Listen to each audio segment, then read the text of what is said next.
Hello, thank you for coming over. I'm Willow Sage, and I'm talking about buying teapots. I love teapots and giving advice. I think it's fairly good advice. The last video, which you would have seen, is the Courtly Check Mackenzie Childs and the stamp on the bottom, and how I purchased from eBay. This one's how I bought from Marketplace, Amazon. So this is the teapot. Look at the art. I mean, holy cow, she's a beaut, right? I mean, it's gorgeous, absolutely spectacular. I love everything about it. I love the shape, I love the handle, I love the detailing, the gold trim. To me, that's like this. I could tell you, yeah, they are probably over there, probably my favorite teapots, except for some in there.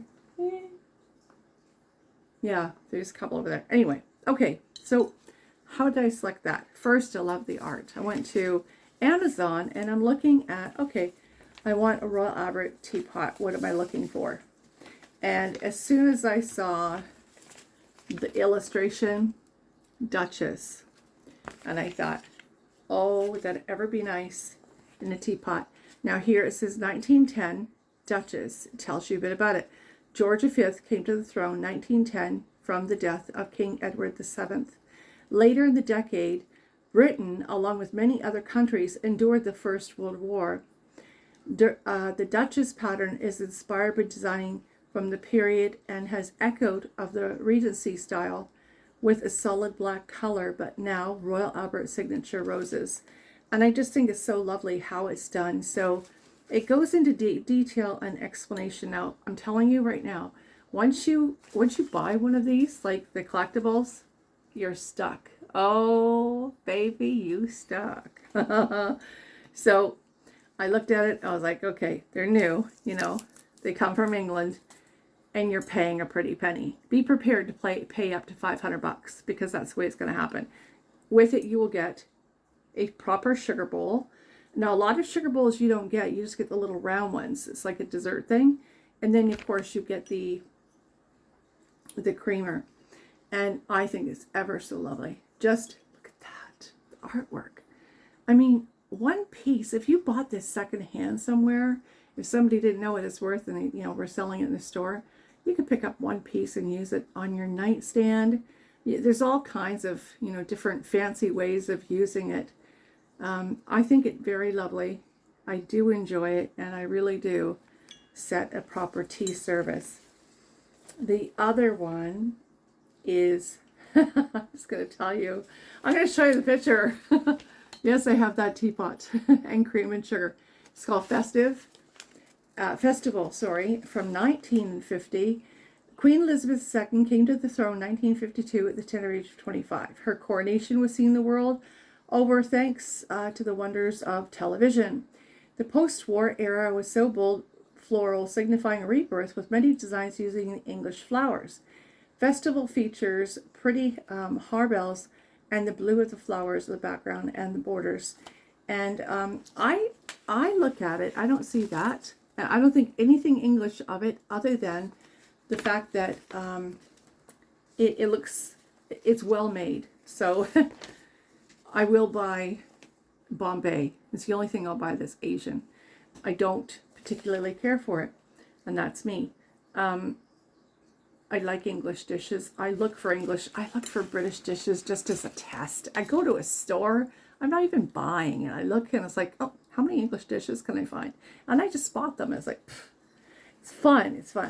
So the next one, when I got this little booklet, that was it. Stuck. So, all right, Bouquet. She is a beauty, and if you want to see her sometime, just ask me, and I'll make a video for you. Just specifically for you. It's called Bouquet, 1990, and the pot is just, oh, she wants to come out and play. 1 minute. I'll bring her over. Are you ready? Yeah, you are. Here she is. Isn't she gorgeous? Oh my word. Now, front, back, you're getting a lovely display on both sides. Typically, English dishes, if they have on the front, if they have a big display of flowers, they have a smaller one on the back, not in this, which is lovely. Now, to me, you can use this anytime, but springtime or just me time, de-stress, I'll grab a teapot, I'll set the table. If I'm having a girlfriend over or a couple friends over, I'll pull the pot out. But you know, it's just lovely to be able to, I want to show you these. It's lovely to be able to display it also. I do like a lovely table dressed up. You can't see the flowers. I'm doing it again. There we go. There. But bouquet. She's lovely, right? Look at the trim. Trim is very beautiful. Very well used, let me tell you. I don't believe in having teapots if you're not going to use them. Much like my Nan. So here's the front. So cute. It's adorable. Look at the back. Ah, beautiful. Beautiful. So, yeah, I saw a bouquet and I was like, oh yeah. Oh yeah. Okay, so what else do I have? Right, the chintz, which is right here. The chintz right now is below the cabinet. That cabinet. That's right. Chintz, now there's always a little bit of history when it comes to teapots. So it says 1940 English chintz.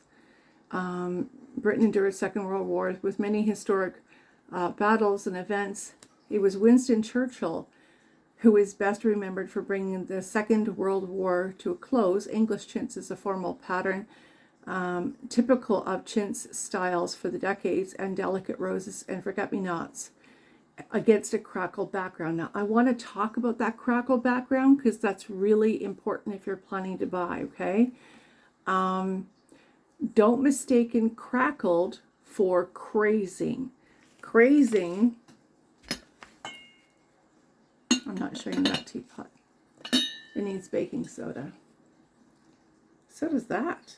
The heck? Anyway, crazing will take place on the very bottom of your teapot. You will see cracks. And sometimes you'll see it coming up. And it's not meant to happen. You're not meant to have that happen. If you have crazing, do not, I caution you anyway, don't use your teapot. The English chintz itself has that crazing look, but it's part of the style. So it's really different. Never buy a teapot that has cracks in the bottom. Some people say, oh, it's well loved. No, that's not true. It's called crazing. And a good salesperson on Marketplace or anywhere else will say to you, you'll never get a second-hand teapot. Maybe you will on on Amazon, but if you see crazing going on, no. And if you buy something with crazing, please return it for your health's sake because it holds bacteria and it's darn no good. The next one I purchased was this one, 1930 Mint Deco, and I love it. I have the cup I bought on Marketplace for $20, and it was retailing for $95. So anyway, I thought, well, I got the teapot, or the tea mug, not the teacup. And I thought, well, why not buy this one? So this was after the abdication of George VI, right, in 1935. And he married, she didn't get a good rap. Her name is Bessie Wallace Simpson, and I'm not going to refer to her as Wallace and be rude toward her. She really didn't want David to abdicate the throne, or his name is George V, but David's one of his names, and that's how you address, like King Charles could have been gone by, what is it, something Philip Arthur George. He could have used any one of his names, but he used that one. Anyway, she didn't want him to abdicate. She actually wanted out of the relationship, but that's what happened. Anyway, so this was about the abdication, that teapot. And I like the color because it's very whimsical. It's very turquoise. It's my birthstone. And so for me, it could be used in the wintertime. But also, I really enjoy it in the summer. I really do. I've enjoyed it a lot. Right, and the only thing I can think of now, did I go through all of them?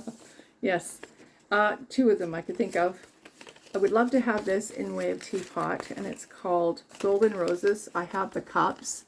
They are gorgeous. I have the mugs. Sorry, mugs. I can't find it in teapot form. And the other one is Regency Blue. I can't find this in teapot form. Although if enough of us, you know, kick up a fuss and complain, Royal Albert no doubt will come up with it. There are teapots I have by Miranda Kerr. Yes, pretty sure it's Miranda Kerr that came up with those. Anyway, Miranda Kerr has sort of a whimsical idea, but she's partnered up with Royal Albert and done, I think, a splendid job. But anyway, I'm going to go, now that I know that these two need baking soda. One way to combat dampness, especially living here, is wash your teapots. Baking soda and water, give them a good scrub out, rinse, dry, and put a paper towel. I didn't do that, so I should have. Yeah, so that's all it needs. And that's what I'll be doing. So I'm going to go through some of my pots and kind of go through, you know, buying on Marketplace, make sure you're buying new. And if you're buying secondhand, make sure you know the owner's phone number, address, and way of communication in case you want to send back. I haven't purchased secondhand only because I'm totally terrified as well, anyway, by way of teapots. I have when it comes to eBay, and that's another teapot, and I'll talk about that in another video. Thanks for coming over. I'm going to do some teapot chats. I thought teapot chats would be rather fun, and we can kind of talk about it. I'm going to go and drink of water. Thank you very much for being here.